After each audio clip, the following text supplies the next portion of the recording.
နေ့ Lotus မှာ member card သွားလောက်တာသူက member card လုပ်လို့ဒီအိတ်လက်ဆောင်ပေးလိုက်တာပေါ့နော်သူစီမှာ member card လာလုပ်လို့ဒါအိတ်လည်းမသိဖောက်ကြည့်အောင်အပူခံတဲ့အိတ်ကြီးလား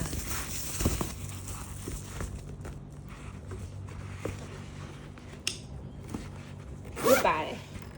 ယ်ချစ်စရာလေးတော့ဒါကြောင့်တော့ယူသွားပါလေသူက free ကျွေးမှာထိုင်းရဟုတ်ပါပြီရှင်စကိဟဲ့ဘာလို့လုံးပြလိုက်တာတော့တော့က no မကောက်ဘူးကြည့်အောင်ချစ်စရာလေးနော်ချစ်တယ်ဒီနေ့ member card ပတ်လောက်တာပေါ့နော် max ကကြတော့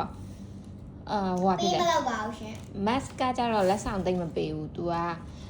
percent short တာ तू ကပလာ 5% 10% အဲ့လို short တာဒီ Lotus ကကြတော့လက်ဆောင်အပေးကျန်းတယ်ကျန်းတော့ကျန်းတယ်နော် TV တော့မပေးချင်ဘူး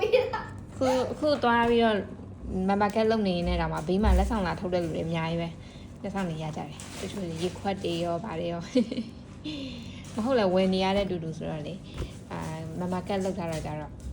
short ဈေးလို့လက်ဆောင်လို့ရတာပေါ့နော် two pigs 7-11ကျန်နေတယ်နောက်ရက်မှသွားလောက်အောင် bye bye